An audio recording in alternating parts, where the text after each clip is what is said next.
Good morning, happy Monday, or whatever day it is with you. This week, I thought we would revisit an old video that has a lot of really good information in it that I think you might need.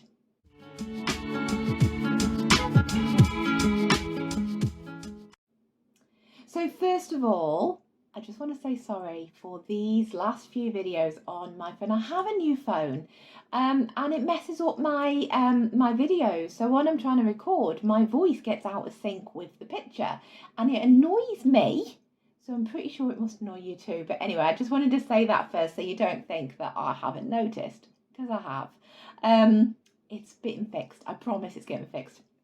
Anyway, this week, I had a memory come up on Facebook yesterday, and it reminded me of a YouTube video that I recorded just over a year and a half ago now, and it was about 10 signs that you lack self-care, and it was about a lot of my journey, and it was about a lot of the things that I used to do and the ways that I used to think about myself. And as I rewatched it, I realised that it was vitally important to share it again. I shared it on my Facebook again, and I'm sharing it here again because I really think that there might be some people who need to see it. So I'm going to stop talking now and I'm going to plug you in to the old video, and I'm going to let you watch it and see what you think and have a listen, and I'll come back at the end to see and what you thought and to wrap it all up. Hello! I was just writing a post for my blog. Every week, for those of you that don't know, I've got my podcast, I've got my YouTube videos, and I also write a blog post. And I was just writing this post on 10 signs that you lack self-love, because you know me, I'm all about the self-love. I've talked about it before. There are many things all over my socials and whatever I do about self-love. And I was writing out this post and I thought, you know what? I don't just want to write about this. I actually want to talk about this too, because it's vitally important. And all the things, the 10 things that I was listing, I was going back through my own journey. And I was going back through my own experience and my own life and the way I used to be about myself, the things I used to do, and sometimes the things that I still do. I mean, I've got to be honest, self-love, like I've said many times before, is not something that you learn and then you've got it. Yes, it's easier now.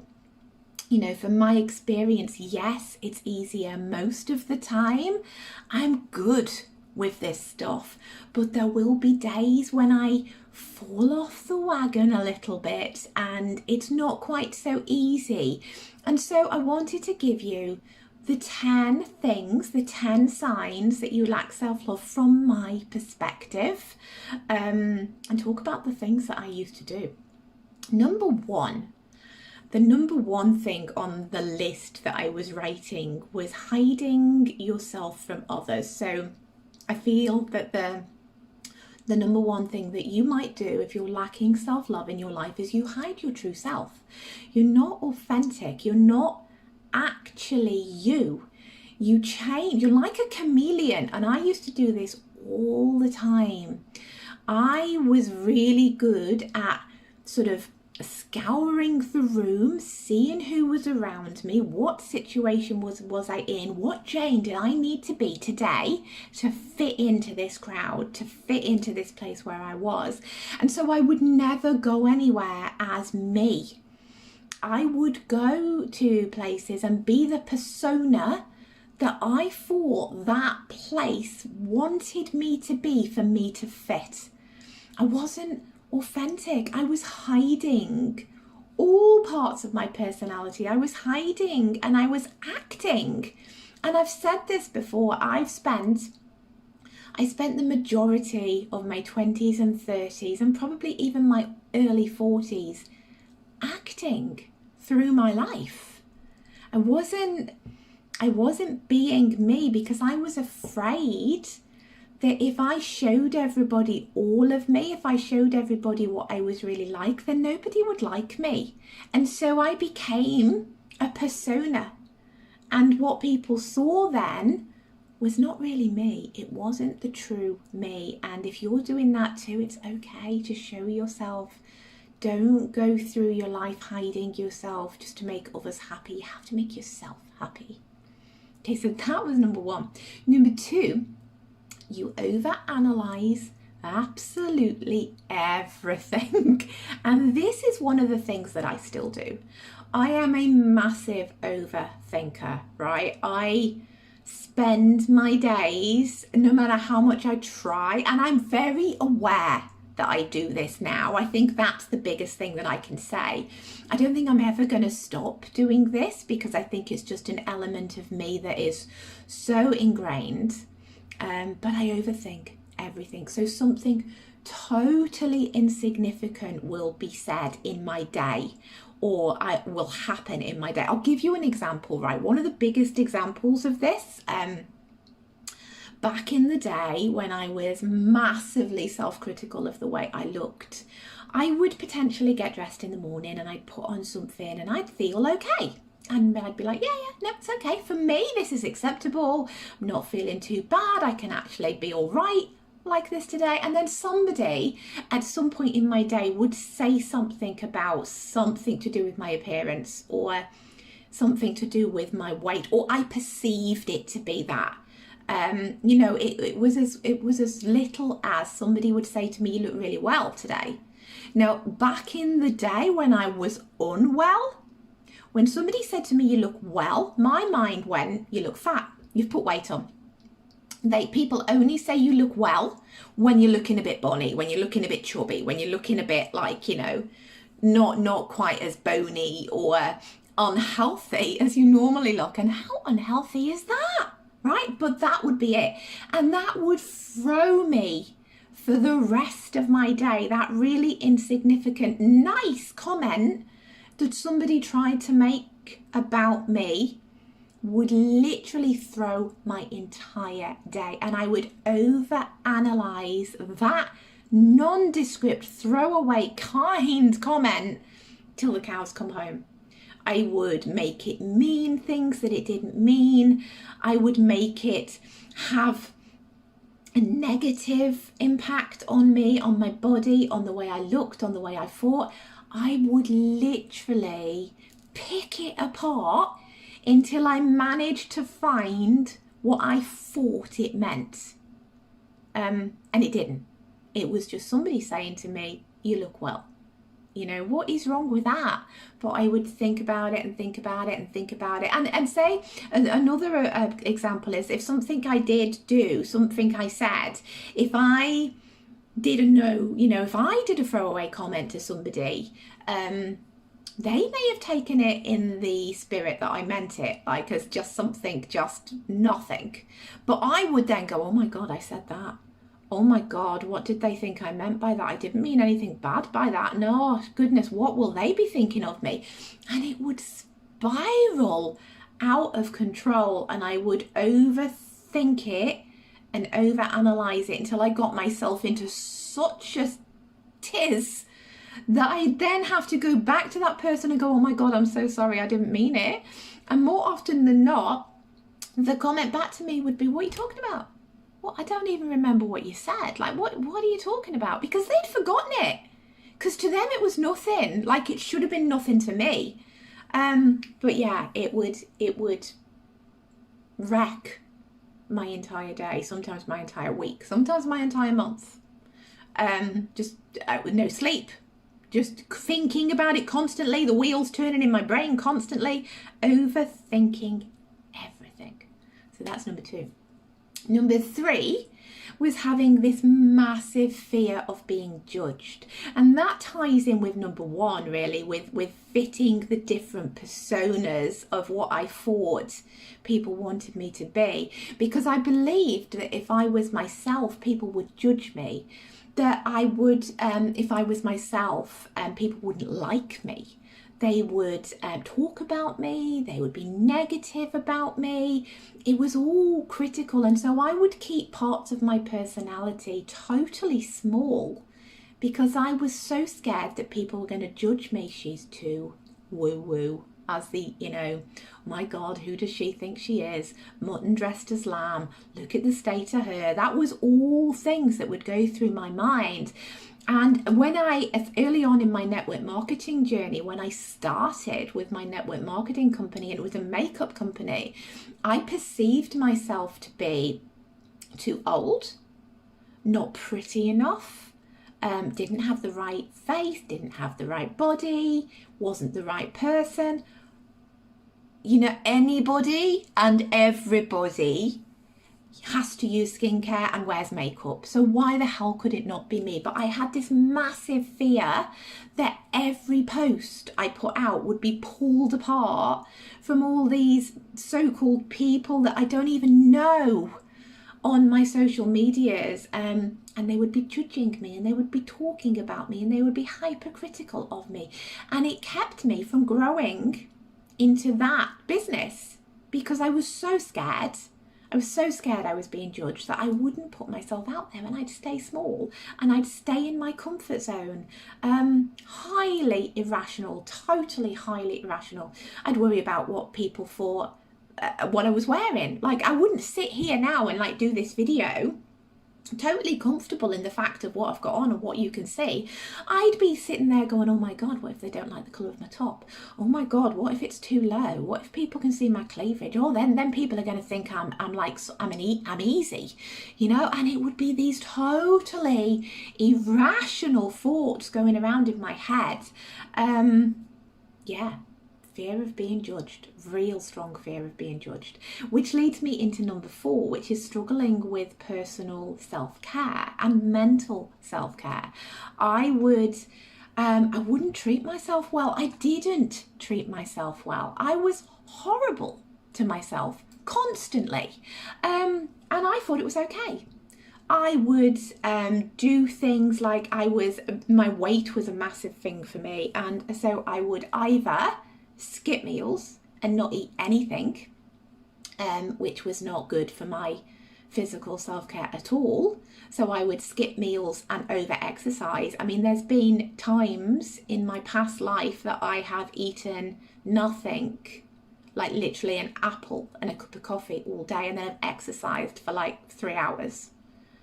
And then there's been other times when I would feel so down on myself and food was such a comfort for me that I would binge eat an entire 8-portion cake and then feel so bad that I then wouldn't eat again for the next 3 days, and I'd exercise excessively to get rid of it. That is not good for anything to do with physical or mental self-care. Overindulging or underindulging, it's both really damaging. But it's something I used to do all the time. I don't do any of that now, thank goodness. That was one thing I did learn, and I'm never going back there because it's not a nice place to be. And so that brings me to number 5, which these all tie in so nicely. But number 5 on my list was you feel inferior to other people. So you're so insecure. I was so insecure about my appearance, about who I was, about what I looked like, about what people thought of me. I would overanalyze my appearance, but I would then see people on the street and I would go, I wish I looked like her. Oh my God, look how beautiful she is.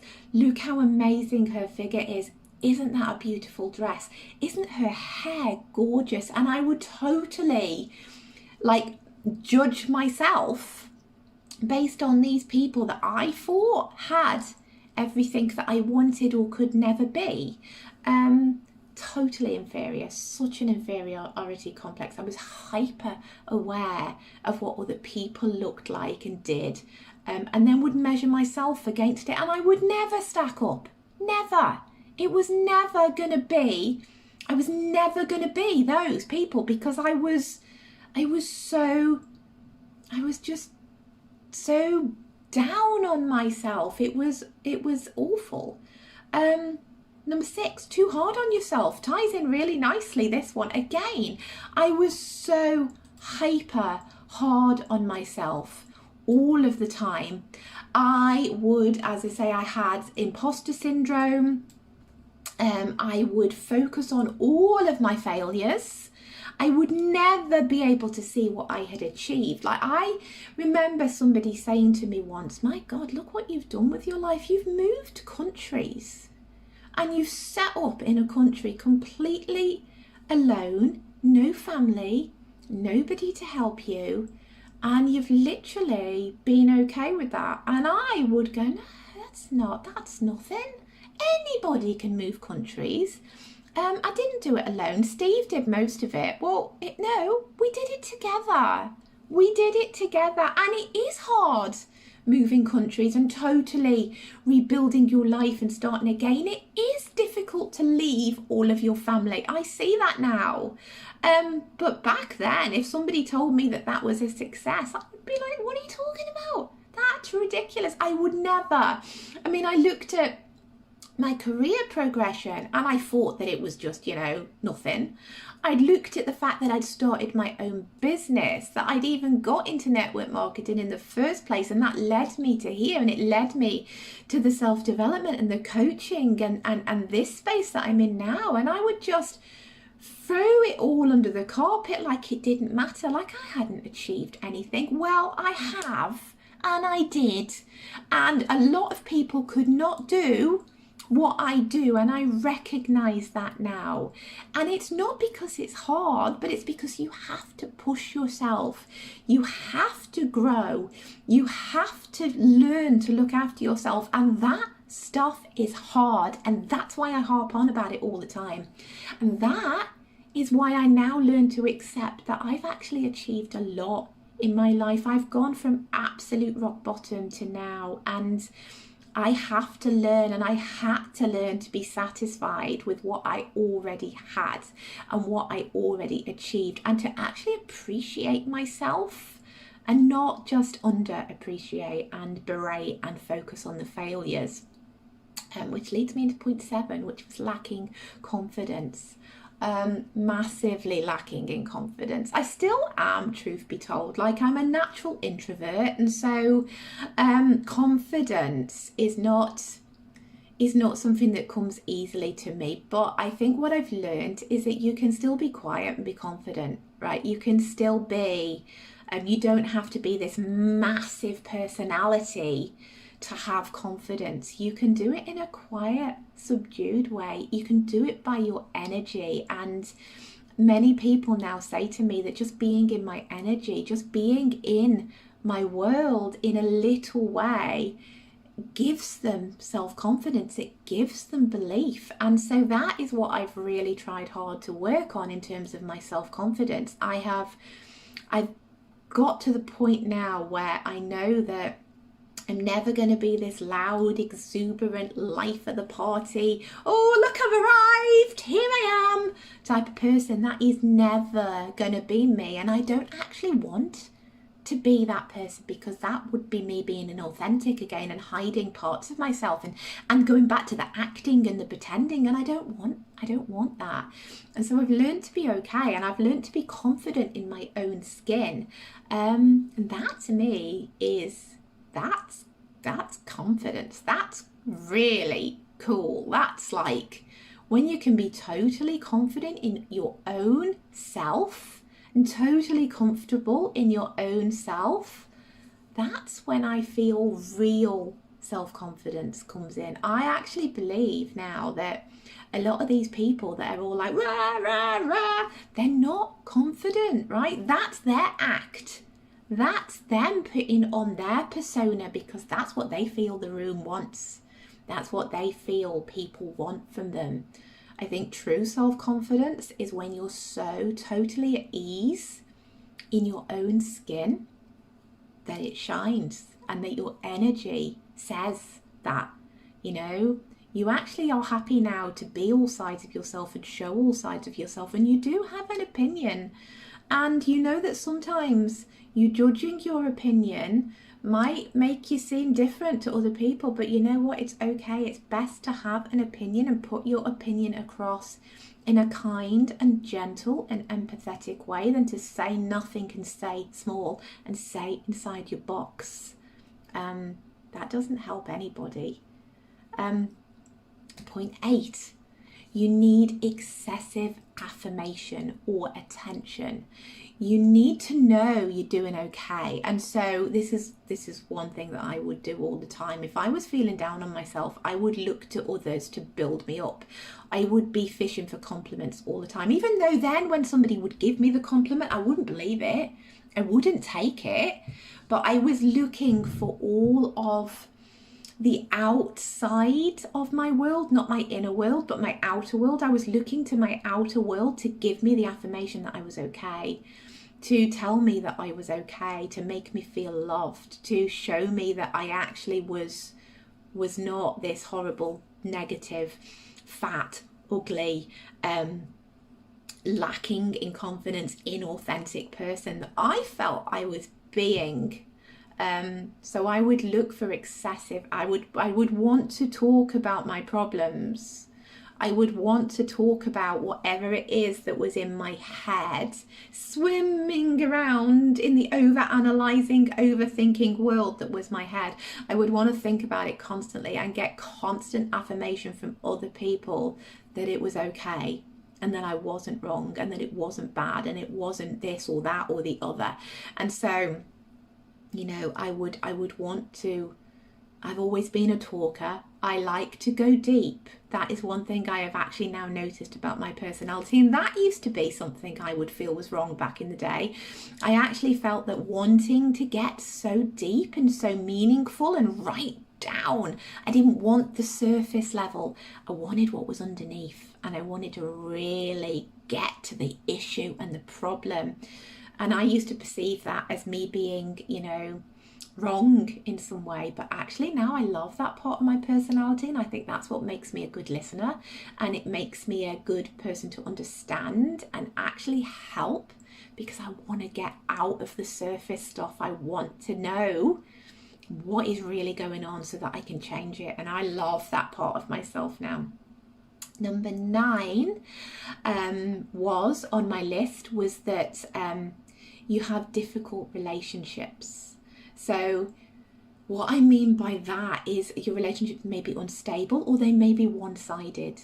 I felt so inferior to my husband, even on our wedding day. And I've talked about this before. I have talked about the fact that it's one of the biggest regrets, if you like, the biggest sadnesses in my life, that on my wedding day I had to go to the chapel first, which is also really unusual because normally it's the groom that gets there first. But for me, of course it did.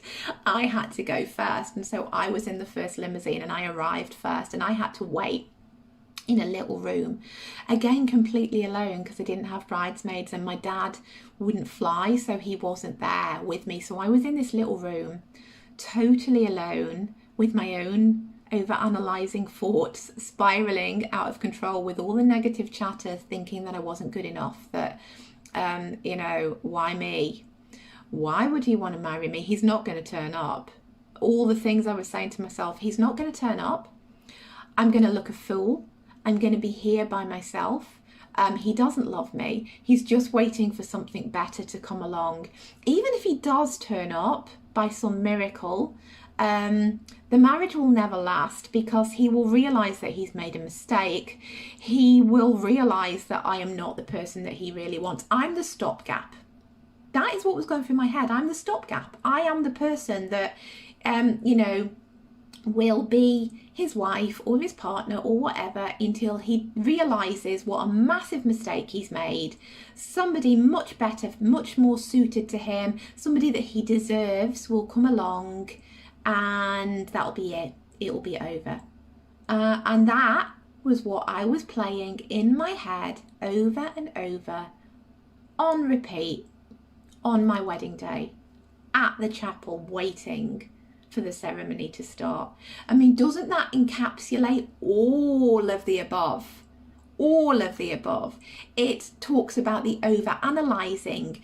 It talks about the fear of being judged. It talks about the struggle, the mental self-care, feeling inferior, being way too hard on myself, lacking in confidence. All of it was there in that moment as I was on my wedding day morning.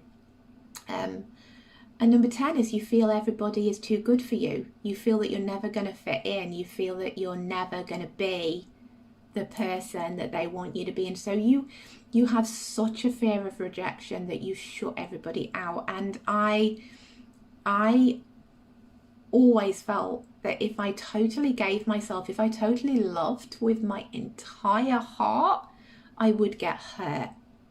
And so I never did. I never truly let anybody in, ever, because I was so scared of not feeling good enough, of not measuring up, of not feeling that they were there for me, that I kept my heart hard. I kept myself cut off. I didn't let my emotions in because I knew that if I felt them, then I would have to give everything. Like, I would have to change everything. I would have to allow it all to come in, and that could overpower me. And so I would shut people out for fear of rejection. And I never, even though I wanted to go deep and I wanted all of this love and I wanted and I craved all of this, all of the affirmation and the attention, I never let anybody give it to me. I never believed it for fear that I was not good enough and that eventually I'd be found out to be a fraud. And so they are my 10 signs that you lack self-love, and they are the 10 signs with my experiences, with the things that I went through and with the things that I used to do. And if you recognize any of that in yourself, just know that, gosh, there's growth to be had, and it's okay. Be easy with yourself. Do not be too hard. Do not be too critical, because that was the first step for me into changing it all. The first step was to actually be kind to myself, to actually recognize when I was doing any of these things, where I was doing it, you know, potentially why. There was always a pattern for me, and it was noticing that first, you know, looking for the triggers, and then starting to be self-aware, starting to be mindful. And when you start looking for the good instead of being hypercritical and always focused on the bad, you start to see more of it and more of it and more of it.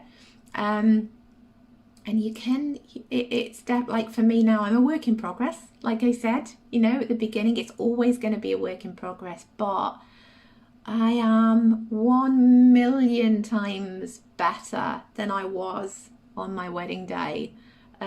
Back then. It was so sad. It's so sad to think that I was that hard on myself and that I felt all of those things, and that I would be running that story on repeat on the day that was meant to be the most amazing day of my life. And you know what?